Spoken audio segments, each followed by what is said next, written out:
pay through the damn nose for it, so that's what's special. You can invite your business partners over and you got glacial life, man. Fuck that. You got it at your crib. Yeah. They're competitive like that. Americans are too. Oh, we know that. We're just more like, kind of like barbarians about it. Barbarian bullies. Well, it's good that you see that, bro. Type of a collector is the best. I've seen it my whole life.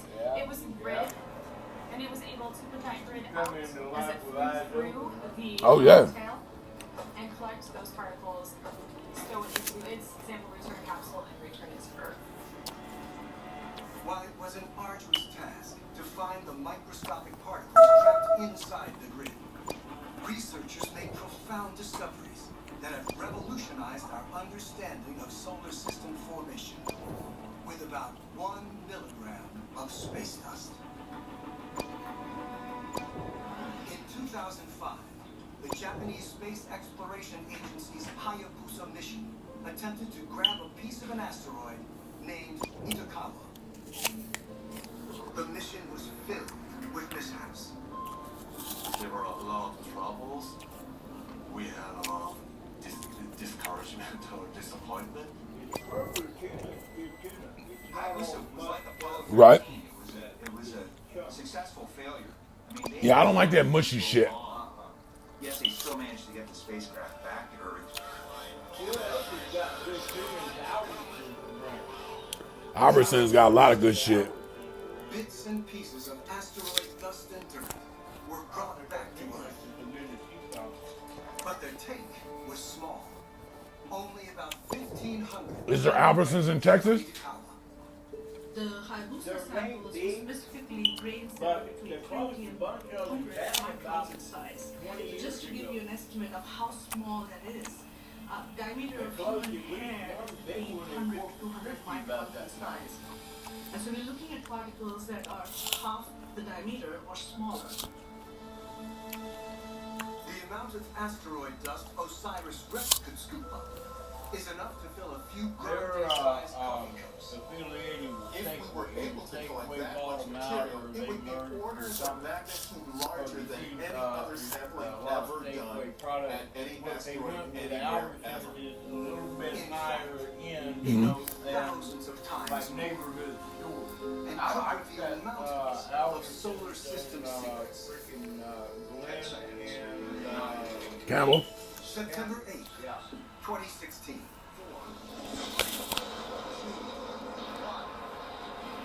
Kind of stopped shopping there because they had a lot of good specials, but they started with those digital coupons. And unless you got the digital lap, you don't get the coupon. Right. So, And even if you're several miles away from it, you really feel that, it's not in your that bad body. of a ride.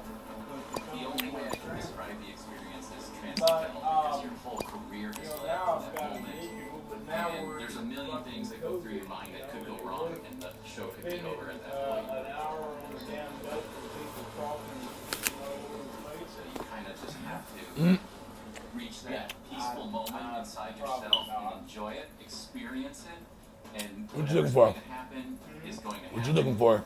I'm thinking, I'm in the midst of doing something, but I'm thinking about something else. I'm talking to you. I'm thinking about.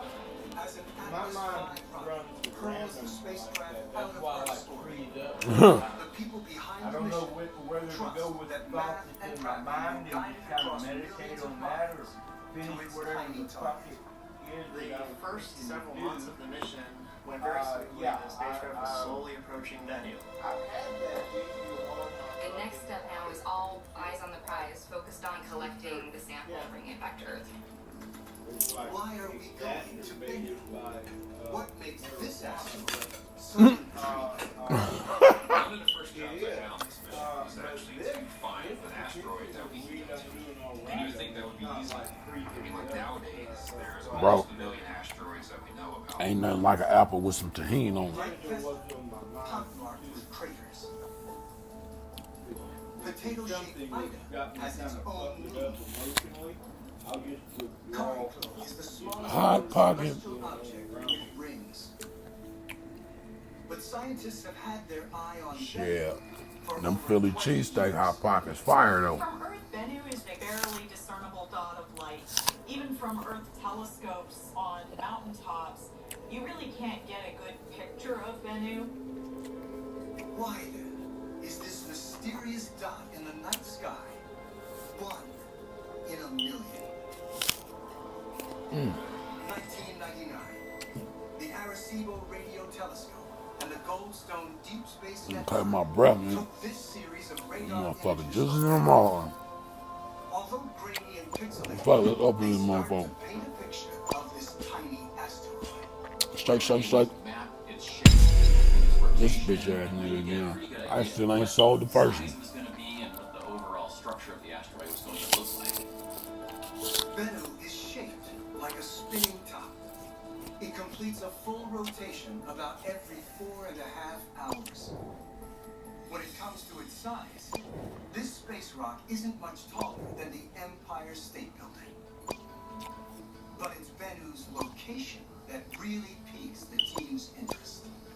Typically, when we think about where asteroids exist in our solar system, we think about the asteroid belt, which is a region in space between the orbits of Mars and Jupiter.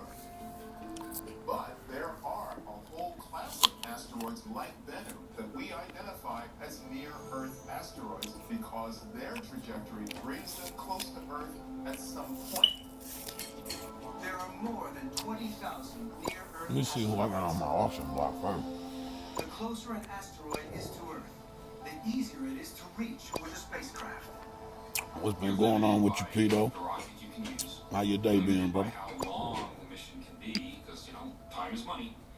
So if you want to go to easy to get to accessible objects, they have to be really close to the Earth. That nigga don't sell. I'm putting him in that. I'm putting him in that. You know that phrase, you see time is money? It's easy for the asteroid. That phrase has killed a lot of people. You killed it. 65 million years ago, an enormous asteroid crashed into the Earth, How they kill a lot of people? creating an Well, enormous in cloud. business, warfare, across the board, when people are in such a hurry to do shit, they don't think things through before they start it. Vegetation could Right. no longer grow in I got you. Vietnam, man. to If keep they'd have the thought about herbivores that of the shit, planet alive. So there was an enormous extinction event that took place. reasonably, We bullies, bro. We marked that period of time as the end of the era of I mean, dinosaurs. fucking China's tried to take Vietnam in their history. Both of them's history goes back 1,000 years. They share a border, they're fucking neighbors. They tried to take Vietnam before, but they've occupied it, but they've never fucking held it. Fucking China can't hold it.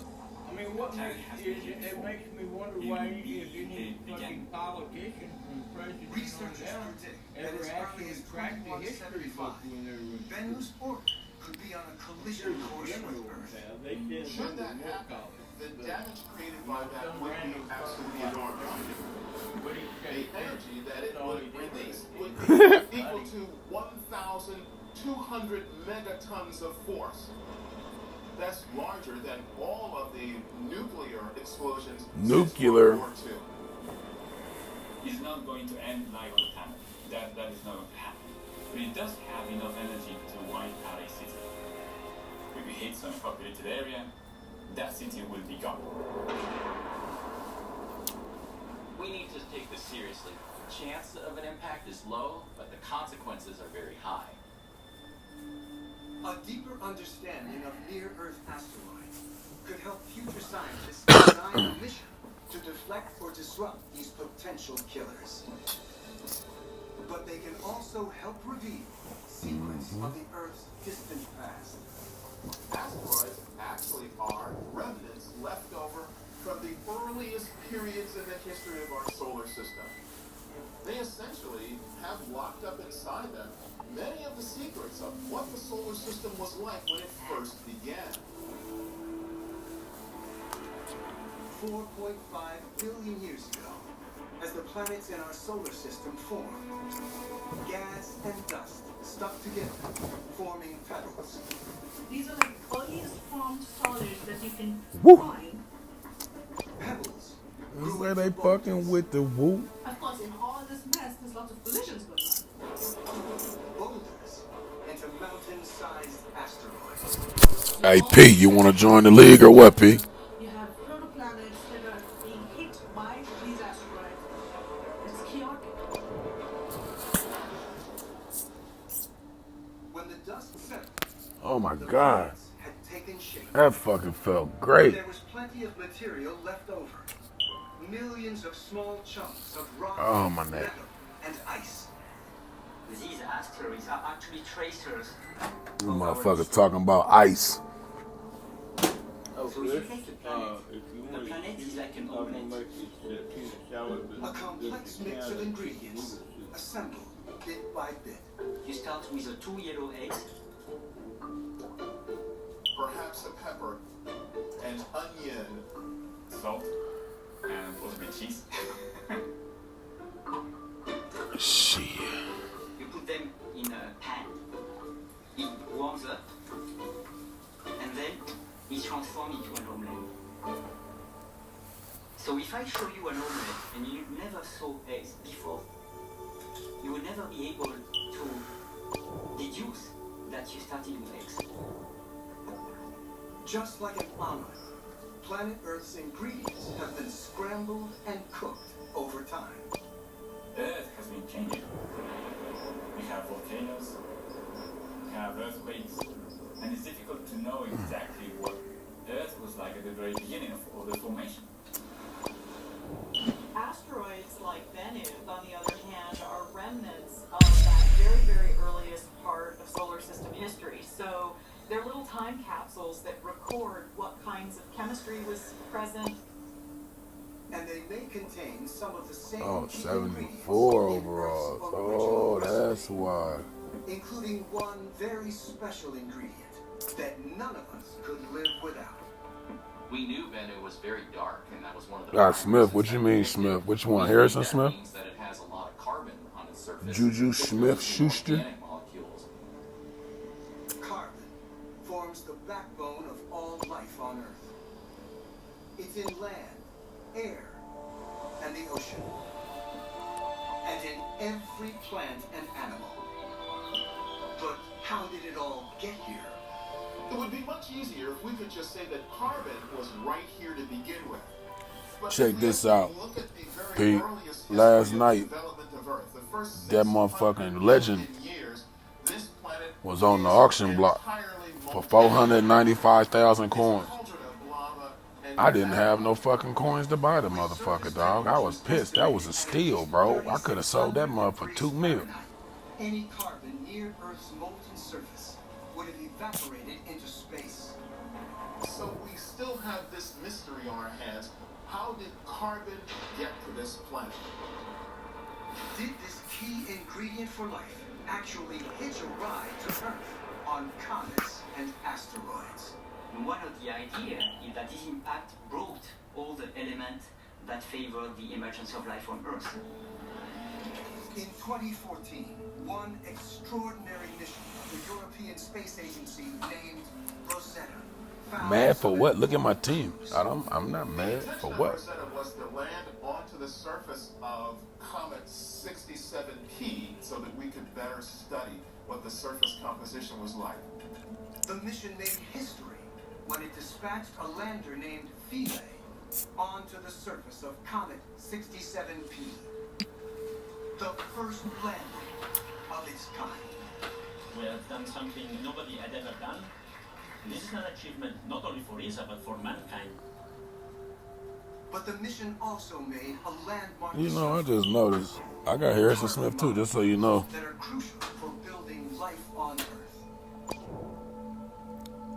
The OSIRIS-REx team hopes Bennu's surface will offer new carbon clues and help solve the mystery of how Earth got its carbon. That is, if they manage to grab a piece of it. The asteroid is an unknown. You don't know when you get It's there. funny, they don't come out with defensive fucking tackles, man. Sample place. Ain't none of these motherfucking players tackles. Observations made by the Spitzer Space Telescope provided clues to answer this question. That shit don't make no sense. I'm saying though. See infrared, a form of light that Yeah, you would have needed. You would have used it too. Shit, 470,000. infrared instruments can pick Well, I think it was 475, some shit like that. to see, like a distant galaxy or a tiny asteroid. Spitzer was able to see how Bennu warms up when bathed in sunlight, as seen here in red. It also revealed that when the asteroid's surface rotates out of the sun, it quickly cools, appearing green and blue. If you imagine being at the beach, during the day, the Oh, sand fucking grains, hour, they're yeah. very, very small. They absorb heat very, very quickly. At night, those little sand grains cool off very quickly. The sand is nice and cool. Some materials cool more slowly. Rocks that sit in the sun all day hold on to their heat for a longer time. Based on the speed of its cooling, Bennu appeared to behave more like sand. Bennu was heating up in I'm finna play Call of Duty for a little bit, man. We expected this asteroid to look like a beach. The kind of soft, smooth surface even a toddler could scoop up with ease. Our interpretation of the data at the time suggested that it had a fairly benign surface. With evidence of Bennu's smooth surface, rich in carbon, along with its nearby location, it seemed like an ideal choice. So that's why we ended up going there. It really came from 1 million to Bennu. August 2018, 2 years after launch, and 1 million miles still to go. OSIRIS-REx takes its first onboard image. Bennu was still just a point source. It was unresolved. It looked like a star, essentially, in our optical navigation photographs. Even as they get closer, Bennu's true nature remains hidden.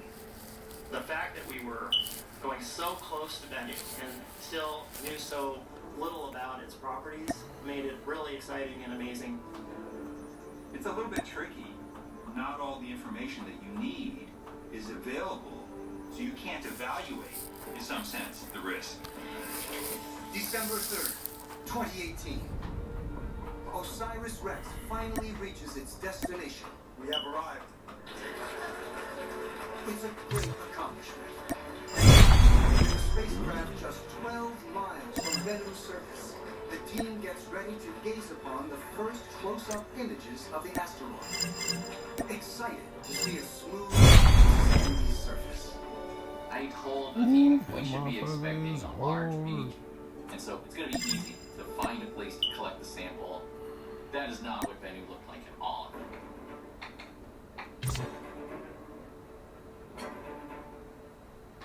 It really blew our minds when the data started coming in. It's just rocks everywhere. Oh my gosh, those big boulders were just not what we were expecting to find. When we got the first images of asteroid Bennu, I was a little concerned, a little worried because the surface is very rough, very rugged. OSIRIS-REx team member Danny Della Justina knows a thing or two about rugged terrain. She spends her weekends about an hour outside of Tucson, Arizona, rock climbing. And the rest of her days and nights as the lead scientist on the OSIRIS-REx image processing team. Her job, to create a detailed map of Bennu's rocky surface. I think the big part of our role on the mission is to not just be the people that are processing the images, but that also help guide their interpretation. Bennu is remarkably deceptive. Shadows cast by the sun alter its appearance. These two images were taken of the same location on the asteroid. The only difference? The time of day they were taken. And when it comes to finding a nice flat spot to grab a sample, The orientation of the surface is kind of all over the place. Some of it is angled this way, and then an adjacent patch of surface might be angled that way. And as you can imagine, that creates a lot of difficulty when we're trying to find a smooth patch of ground on the surface of the asteroid. Sometimes it's really easy to see something in one of the images that we've taken.